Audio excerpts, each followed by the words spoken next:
About 3 years ago, I started a business buying and reselling phones on Facebook Marketplace for roughly $100 to $300 profit per phone. Over the years, I've scaled that into a real business with suppliers and selling partners such as Amazon and Best Buy. A lot of you may have seen me in this video by my friend Alex Ulbin. So this video is just going to kind of be going over the process again and just answering a lot of the questions that I saw other people asking throughout that video.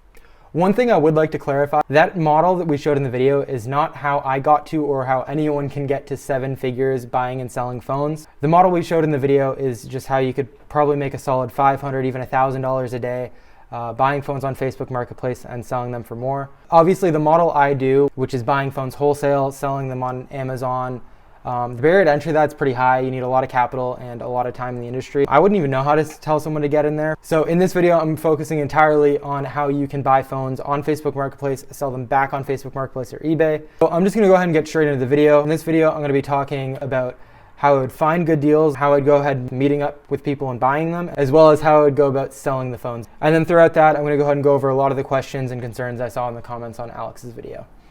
So the first thing I'm going to go over is finding good deals. Before you even start buying phones or start making offers on phones, actually go ahead and do some market research, figure out what phones are worth in your area. While I'd love to be able to give a generic price for what an XR, an 11, or a 12 is worth, the reality is what they sell for in the used market is really location specific.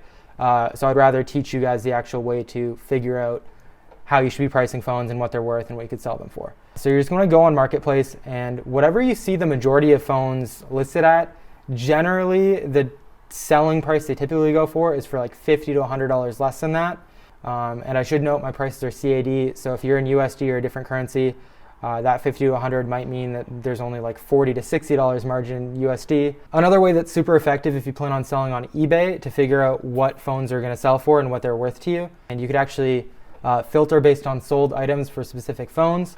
Make sure you're looking into like if phones are like don't have Face ID, their iCloud, like any of that stuff on eBay, because that will reflect the sold price. Go through the models and make sure similar condition ones and see what they're going for, and you can get a gist of what you're going to be able to get for them. Once you know what the selling price is, you can just reverse engineer what you want to be buying at based on how much profit you want to make. The more you buy and sell, the more you're going to figure that out. Unfortunately, the best way to figure out what phones are going for, what they're selling for, what you could buy them for, is to actually buy a few phones, sell a few phones, and get into the process. There is a chance you have to break even on a few phones or even lose money on a few phones as you're figuring it out. But you will fairly quickly figure out what phones are worth and get a good idea of that. All right, so the number one piece of advice I'd give for when you're trying to find good deals on phones is you have to be early and you have to act fast. I think a lot of the people commenting on that video that said there's no good deals in my area, we're just doing a generic search of a phone model and looking at all the models available at that time and assuming that was what the going rate was. But the reality is those are phones that have been up for a few days that are overpriced and people aren't buying. The deals that you want and the good phones that people are posting, they go fast. And then not only do you want to be finding the phones as fast as possible by constantly checking Marketplace and constantly checking wherever you're looking, like every 30 minutes, you also want to be physically setting up meetups with the people as soon as possible, because if the phone's a good deal, other people are messaging them and it's going to move quick. So whoever the buyer is, it's going to be as easy to deal with and is going to meet up soon is going to be the buyer that gets the purchase. And then the second most important thing I'd note about finding good deals is actually what you set your search radius to. A lot of people, it seemed like in the comments, they didn't want to like leave their local neighborhood, and the odds of you building a sustainable business flipping phones by not wanting to leave like your small neighborhood are extremely unlikely unless you're in a large city. At times, I was literally willing to drive as much as 100, 150 kilometers for a phone. Obviously, when I would do that, I'd try to get multiple phones and I'd make it worth my while. Of course, when you're driving further, there's going to be people saying, oh, there's gas, it's going to be expensive, whatever. When you're deciding if you're going to drive to buy a phone, factor in the cost of gas, figure out if it's worth it. It is a business, there's going to be expenses, and you have to be able to be thoughtful about whether expenses are worth it. And that's a call you just have to make based on where you're going. But I will say for a lot of people, if you're in a city, if you're in a hot market, you're somewhere where there's a lot of stuff buying and selling, the prices are going to be a bit higher. So it is great to be able to go a bit outside of your city and buy phones from places where stuff moves a bit slower and where you can get better deals. Once you've actually found the phone, here are some tips just for when you're actually going to pick up the phone and you're going to buy it. Primary thing that a lot of people were concerned of was safety. When it comes to safety, if the deal seems too good to be true, chances are it probably is too good to be true. And then obviously, just make sure you're vetting the person before you meet up with them. Just look at their Facebook profile if it's on Facebook. Make sure they're a real person. Check if they have a real profile picture. Some good signs are if they're using their actual account, they have actual friends, and they have a normal looking Facebook profile. That's a good sign. If they don't have a profile picture, if they have no friends, I would probably recommend against meeting up with that person, just because you have no idea who you're meeting up with. It's just the common sense stuff. Make sure you're meeting up during the day. Never meet up when it's dark out. Just try to set up all your meetups in broad daylight in public spaces. If you want to go a step further, police stations actually have like meetup zones for selling stuff online.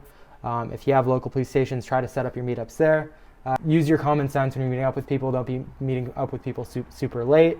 And just be thoughtful about who you're meeting up with and how you go about doing that. So now that we have safety concerns out of the way, let's talk a bit about actually what you should be doing once you meet up with the person and you're going to buy the phone. You're going to want to make sure all the generic features work. There's plenty of videos on YouTube you could reference on how to properly test an iPhone.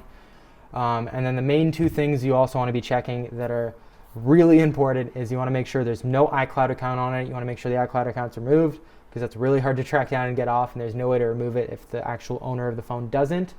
And then obviously you're going to be checking the IMEI number, which means when you search the IMEI on any of the IMEI checking websites, there's a bunch of them, it'll be pretty easy to find one. You just want to make sure it doesn't show up as blacklisted or stolen. And this takes a second, but it really saves you. And then lastly, we're just going to go a bit over the actual act of listing and selling the phones. So the main ways you're going to be selling these phones is actually just back on Facebook Marketplace or on eBay. eBay is probably the most scalable option. I personally sold on Facebook, but if I were to go back and do this method again, I think I'd be selling on eBay, despite the fact that I do think you have a bit less of a cut if you do it that way. So the main thing when it comes to listing the phone and getting good sale prices is you want to be taking good pictures of the phone. You want pictures of all sides of the phone. I like to do a picture of the battery health because that's the most common thing people are asking for. And then obviously you just want good, nice looking pictures on a clean background.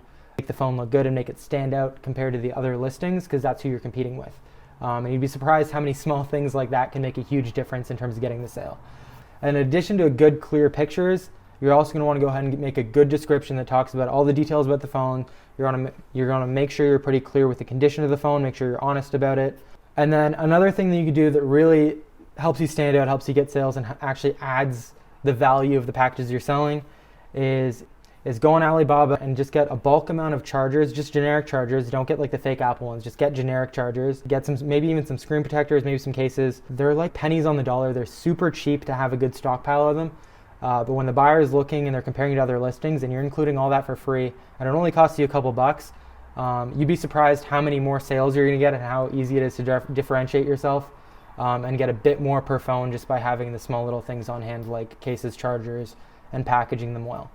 I know it seems very obvious and very simple to just make a nice ad, but you'd be surprised how much of a difference doing these clear, concise, well-advertised ads makes compared to the people who are just taking a picture of their phone on their lap. One thing I did want to quickly go over just before wrapping it up is just like the ethics of it and actually providing value along the way. When it comes to buying, try and make the seller's life as easy as possible because that's why you're going to be getting the good deals. Make sure you're meeting up quickly. Don't make them wait. Actually show up, don't flake on people, and just don't try and nickel and dime them once you meet up. Don't do stuff like that. The easier you can make the transaction for the seller, the more phones you're going to be getting and the better experience their sellers are going to have with you, and the more likely you are to continue getting good deals on phones. And then as far as reselling, when you're actually selling and listing the phones, just make sure you're actually testing the phones and making sure they're good by the time you're ready to sell them. It's not your customer's problem that you're trying to make a profit, so try to just make sure it's good for the customer. And if you miss something, just be honest, offer returns. You don't have to on any of these platforms, but you're out here operating a business. Part of it is that you're taking a risk there, and it's not on the other person buying to have to foot the bill for a mistake you made when testing a phone that you planned on reselling. Ideally, you want to make it feel like it's a bit more than you just buying low, selling high. You want to be providing a service and value to both the people you're buying from and the people you're selling to, because the better you can be on both of those fronts, just the better business you're going to have and the more money you're going to be able to make.